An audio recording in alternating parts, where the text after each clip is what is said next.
मैंने केवल आपके नाम को फेसबुक के माध्यम से ही देखा और सुना था। आज अपने सम्मुख तुम्हें देखकर तुमसे बात करके मेरे अंदर बहुत ही ऊर्जा और बड़ी ताकत उत्पन्न हो रही है। साथियों, आज ये सहारनपुर की पावन धरती उसंड गांव से हम इस चीज का आह्वान करते हैं कि सतपाल तंवर जी हम जो है आपके साथ हैं। तो साथियों, एक जोर से जयकारा। सतपाल भाई संघर्ष करो, हम तुम्हारे सतपाल भाई संघर्ष करो, हम तुम्हारे साथ हैं। सतपाल भाई संघर्ष करो, हम तुम्हारे साथ हैं। जी साथियों, दोनों हाथ उठाकर सतपाल भाई संघर्ष करो, हम तुम्हारे साथ हैं। सतपाल जी संघर्ष करो, हम तुम्हारे साथ हैं।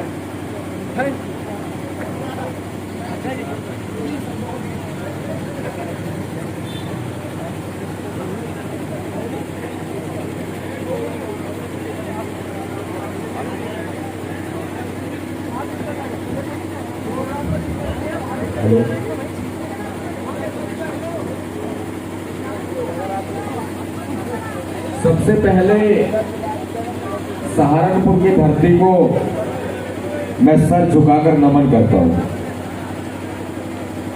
सहारनपुर की धरती से मेरा नाता बहुत पुराना है और उस सम्मान का भी कायल हूं जो सम्मान आज बड़े बुजुर्गों का भी मिल रहा है, हमारे युवा साथियों का भी मिल रहा है, हमारी माताएं बहनें सबका मिल रहा है। बाबा साहब डॉक्टर भीमराव अंबेडकर जी के चरणों में श्रद्धा सुमन अर्पित है।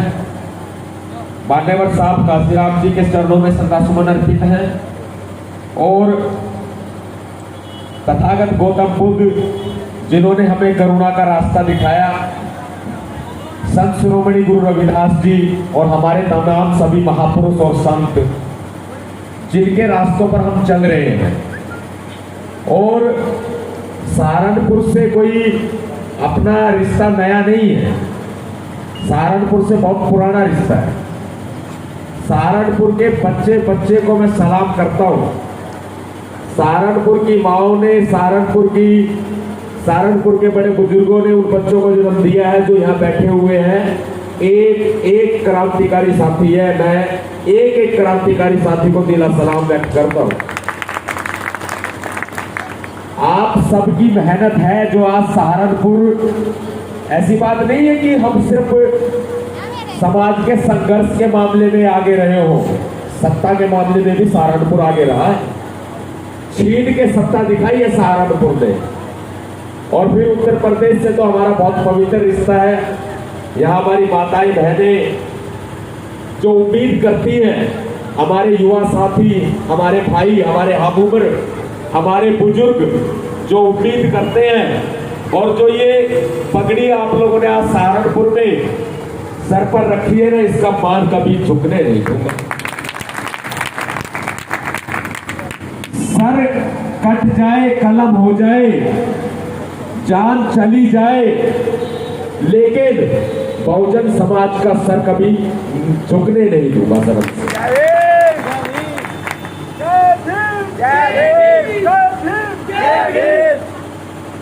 हम लोग आज से कार्यक्रम नहीं कर रहे हैं, इंक्लूड विद यू।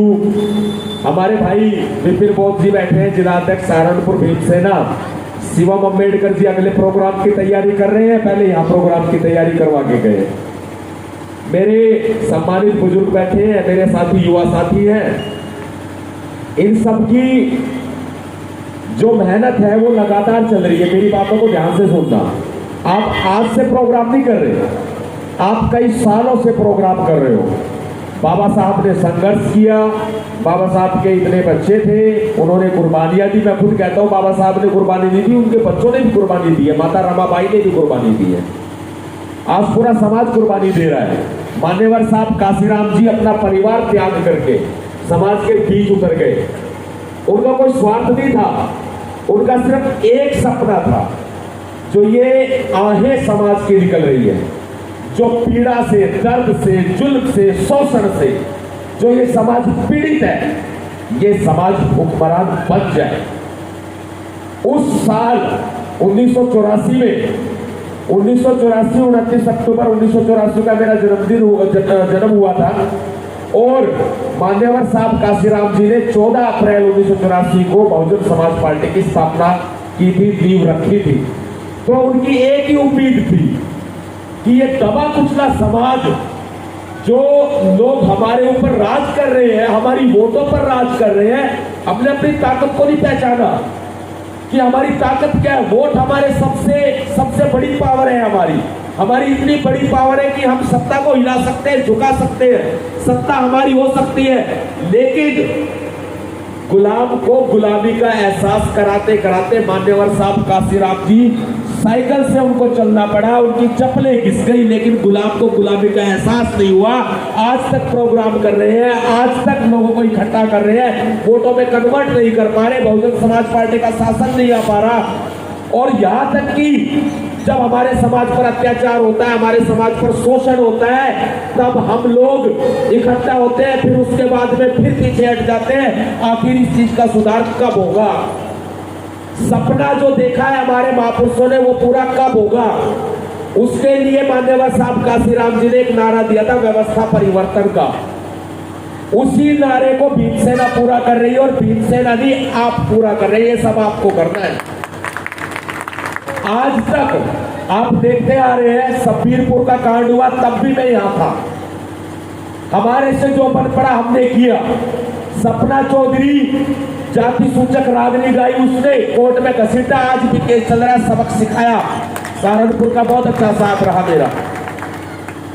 जब से आप देख रहे हैं, इससे पहले से बचपन से जब से हमने वो संभाला, तब से हम संघर्ष कर रहे हैं। लेकिन मैंने कुछ नहीं किया, जो कुछ किया है ना आप सभी ने किया है। ये सब आपकी मेहनत है, आपका प्यार है। व्यवस्था परिवर्तन भीमसेना सम्मेलन, व्यवस्था परिवर्तन भीमसेना सम्मेलन का सबसे प्रमुख उद्देश्य यही है। मान्यवर साहब काशीराम जी ने सामाजिक बदलाव और आर्थिक बदलाव, सामाजिक उत्थान और आर्थिक उत्थान की बात की थी।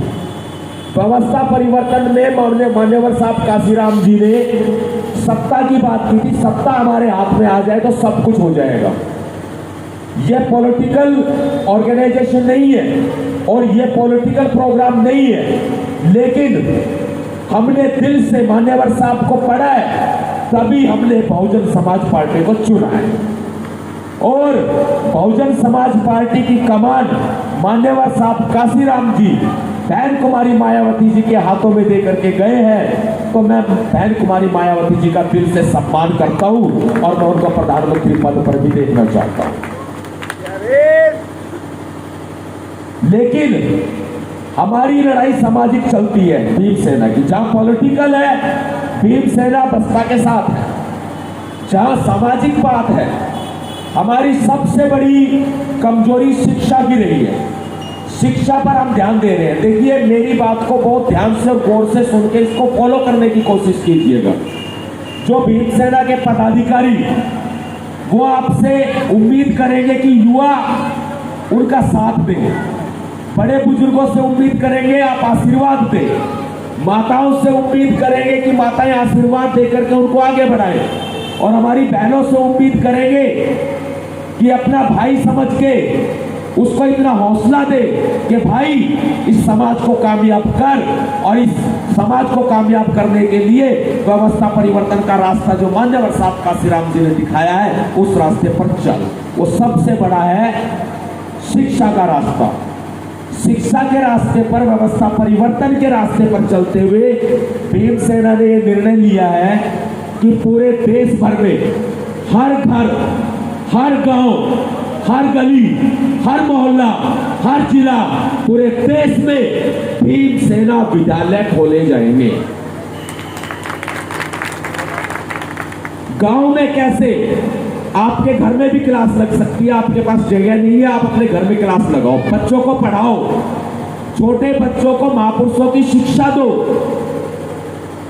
दूसरी बात, अगर आपके पास कहीं चौपाल है, आपके पास में कहीं कोई ऐसी जगह है जहां पर इस्तेमाल उसका किया जा सकता है, और कोई सरकारी टीचर है हमारे समाज का, हमारे समाज का कोई प्राइवेट टीचर है वो अपना योगदान दे।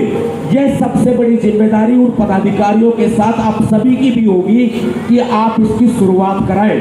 हम लोग शुरुआत कर चुके हैं। सबसे पहले ये मेरा रिकॉर्ड रहा है, मैंने जब भी कोई काम किया है अकेले नहीं किया, जब भी कोई काम किया अपने समाज की परमिशन से किया, अपने समाज को साथ लेके किया है। और मैंने अपने गांव से हमेशा शुरुआत की, गुड़गांव में, खांडसा गांव मेरा गांव है, हमेशा वहां से शुरुआत की।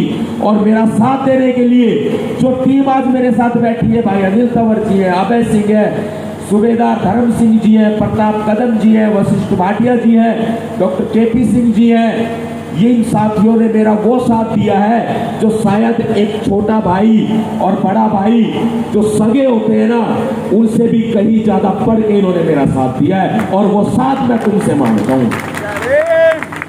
इस सपने को, ये कोई मेरा सपना नहीं है व्यवस्था परिवर्तन का, ये सपना जो है मान्यवर साहब काशीराम जी का सपना है।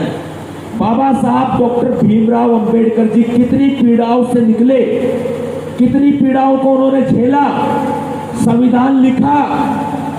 आज बाबा साहब डॉक्टर अंबेडकर जी ने हर घर में एक वकील बना दिया क्योंकि संविधान पढ़ रहे हैं। बाबा साहब को सैल्यूट करने के साथ साथ हम इसके अलावा उनके मिशन को कहां तक आगे बढ़ा पाएंगे। हम किसी की बुराई ना करें, जो व्यक्ति अच्छा होगा वो कभी किसी की बुराई नहीं करेगा। मैं आज आपको कह रहा हूं, आप अपने काम पर ध्यान दें, अपने कंधों पर भरोसा रखें। अगर एक फौजी, एक सैनिक अगर दूसरे पे भरोसा करके अगर खड़ा रहेगा ना, दुश्मन की गोली उसको मार देगी। दूसरे के कंधे पर रखकर बंदूक चलाएंगे तो ध्यान रखना, पहली गोली उसको लगेगी जिसके कंधे पर आप बंदूक चला रहे हैं, तो दूसरी गोली आपको भी लगेगी जिसके कंधे पर आप बंदूक चला रहे हैं। बुराई किसी की मत करो। संगठन बनाना बाबा साहब ने अधिकार दे दिया, बनाते हैं, यूनिटी के लिए बनाते हैं। सबकी अपनी अपनी फिलॉसफी है, सबकी अपनी अपनी नॉलेज है, सबका अपना अपना सोचने का तरीका है। लेकिन आप ये सोचिए कि अपने कंधों पर भरोसा करके अगर आप समाज के प्रति सही सोचेंगे ना, तो आपको सब कुछ सही दिखाई देगा। कोई गलत है उसको छोड़ दीजिए। मेरे अंदर भी अगर कोई कमी हो ना, तो कमियों को छोड़ देना, अच्छाई हो अच्छाई ले लेना, बस कमी मत लेना। इसी तरह से आप कभी किसी की बिना बुराई करे हुए अपने काम को आगे बढ़ाओ, क्योंकि जो ये व्यवस्था परिवर्तन है ना, ये आज मुझे ऐसा लग रहा है कि बहुत पीछे जा चुका है, बहुत ज्यादा पीछे जा चुका। और इसकी शुरुआत आज नहीं की, इसकी शुरुआत 2016 में की है। सहारनपुर के कई साथी उस प्रोग्राम में गए भी थे। 2016 से इसकी शुरुआत हुई थी, जो मान्यवर साहब काशीराम जी के द्वारा बताए गए इस मिशन की शुरुआत की गई। दूसरी बात, ये तो शिक्षा की बात आती है। फिर आप लोग अपने आप को इस काबिल बनाए जहां छोटे बच्चों को आवश्यकता हो, स्कूल में, पढ़ाई में, लिखाई में, किताबों में आप लोग उनकी मदद करें। ये सबसे अच्छा रास्ता है। दूसरा है स्वरोजगार का, आर्थिक उन्नति की बात मान्यवर साहब काशीराम जी ने की है। आर्थिक उन्नति में स्वरोजगार सबसे बड़ा साधन मैं आपको बता रहा हूं।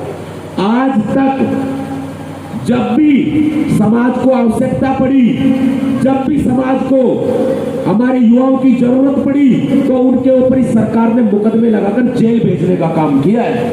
ऐसे कई साथी यहाँ बैठे हुए हैं जो सब्बीरपुर के केस में जेल भी गए हैं। कई साथियों के मुकदमे खत्म हो गए हैं, कई साथियों के मुकदमे चल रहे हैं। एक आधे भाई ने तो मुझे रोना आता है, दुख होता है, आत्महत्या भी कर ली। एक भाई ने सुसाइड कर लिया, उसका भी मुझे दुख है। लेकिन जब ये समाज जिसके पास रोजगार नहीं है, जिसके पास मात्र संघर्ष बचा है, तो बाबा साहब के जो 3 मूल मंत्र, शिक्षित बनो, संगठित रहो, संघर्ष करो, तो शिक्षा और संगठन तो खत्म हो जाता है, सिर्फ संघर्ष रह जाता है। और जब शिक्षा और संगठन नहीं है, संघर्ष करना होता है, तो सिर्फ मुकदमे लगते हैं और जेल होती है। आपको पता है पूरे देश भर के अंदर योगी आदित्यनाथ जी ने आतंक मचाया हुआ पूरे उत्तर प्रदेश में। और आपको यह भी पता है कि आपके भैया जी नवाब सतपाल तंवर जितना योगी आदित्यनाथ को चुनौती देते हैं ना, कोई देता नहीं होगा। खुलकर ललकारता हूं। मैं किसी पापा से, किसी पपेरे से डरता नहीं। मैं बाबा साहब अंबेडकर जी को फॉलो करता हूं, मान्यवर साहब काशीराम जी को फॉलो करता हूं, बहन कुमारी मायावती जी की आंखों में वो चमक देखता हूं जो बहुजन समाज के सपनों को साकार कर सकती है। मैं ये चाहता हूं कि समाज तरक्की करे, उत्तर प्रदेश में बदलाव हो, और बदलाव 2022 में सत्ता परिवर्तन करके आपको दिखाना होगा और इस पापा को मठ में भेज देना होगा। व्यवस्था परिवर्तन चालू रखो, रुकने मत देना। सत्ता बदल जाए जब भी, सत्ता ना बदले जब भी, व्यवस्था परिवर्तन तो रुकना नहीं चाहिए। रोजगार की बात मैं कर रहा हूं, स्वरोजगार की। आप खुद का काम करें, किसी की नौकरी ना करें, वकील बनो, इंजीनियर बनो, कुछ भी करो, जैसी जिसकी काबिलियत वैसा करो।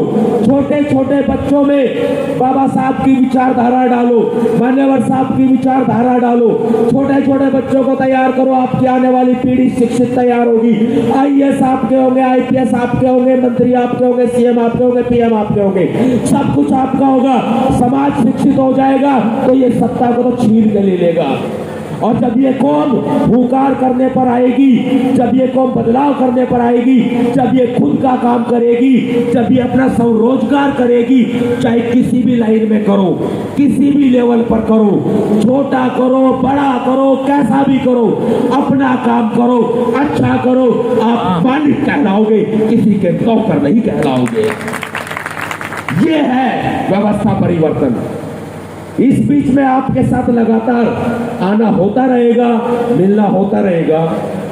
सहारनपुर मेरा घर है, आज से भी कभी से आना जाना है और परिवार की तरह आऊंगा। आज आप लोगों ने कुछ ज्यादा ही सम्मान दिया, गदगद है। ये सम्मान पहले भी मिलता आया है, लेकिन ये सम्मान उस वक्त मुझे अच्छा लगेगा जब हमारे समाज का बच्चा बच्चा उठ करके जय भीम बोलेगा और शिक्षा की तरफ कदम बढ़ा देगा। जो नशे में चूर है, जो परेशान है, जो बेरोजगार है, जो अशिक्षित है, हमारी लड़ाई किसी जाति से नहीं है, हमारी लड़ाई व्यवस्था से है। हमारी लड़ाई किसी धर्म से नहीं है, हमारी लड़ाई व्यवस्था से है, जातिवाद से है, धार्मिक उन्माद से हमारी लड़ाई है।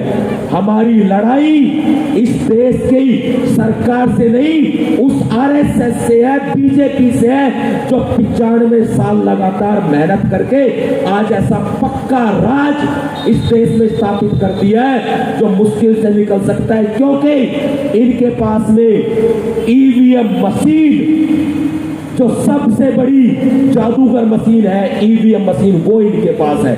उससे हार नहीं मारनी, हमें संघर्ष करना है और ये संघर्ष शिक्षा के साथ, रोजगार के साथ भी संभव हो सकता है। EVM मशीन को बैन कराने के लिए आंदोलन भी चलेंगे, सारे काम होंगे, लेकिन जब तक हमारे साथी बेरोजगार रहेंगे, उनके पास कोई रोजगार नहीं होगा, तब तक ना तो वो कोर्ट के केस लड़ सकते, ना वो तारीखें भुगत सकते, और ना ही वो सामाजिक लड़ाई लड़ सकते हैं। हमें इन चीजों को मजबूत बनाना होगा। और हाँ, भीमसेना के पदाधिकारियों से और समाज के सभी साथियों से कहना चाहता हूं, अच्छे काम करो, इतने अच्छे काम करो कि दुनिया तुम्हें याद रखे। जो ये बीच की खाई है ना, अब हम करुणा की भी बात करते हैं, क्योंकि तथागत गौतम बुद्ध ने करुणा का संदेश दिया था। बहुत सारे साथी इस बात को कह देते हैं, सतपाल तंवर तो बहुत क्रांतिकारी बातें करता है, क्योंकि मेरे अंदर मान्यवर साहब काशीराम जी का और बाबा साहब का खून है, तो सरदार उधम सिंह जी का भी तो खून है ना। फिर हम करुणा की बात करते हैं, तथागत गौतम बुद्ध की बात करते हैं, तो इस खाई को पाटने के लिए इतने अच्छे काम करो, चाहे आपको पेड़ पौधे लगाने पड़े, आपका पर्यावरण बचेगा, आपको पानी बचाना पड़े, बचाओ, जल ही कल है जब ये बोलते हैं। ये सामाजिक काम जितने भी अच्छे काम करिए, अखिल भारतीय भीमसेना सामाजिक कार्यों को करने के लिए बनी है और समाज का उत्थान करने के लिए ही बनी है, और आज नहीं 2010 से चल रही है। 2010 से 2010 से भीमसेना प्रकाश में है, चल रही है, लगातार चल रही है और इसे अब आप चलाएंगे। हम रहे ना रहे, लेकिन ये कारवां रुकना नहीं चाहिए। क्रांतिकारी जय भीम, जय भारत, नीला सलाम, जय संविधान, भीमसेना जिंदाबाद।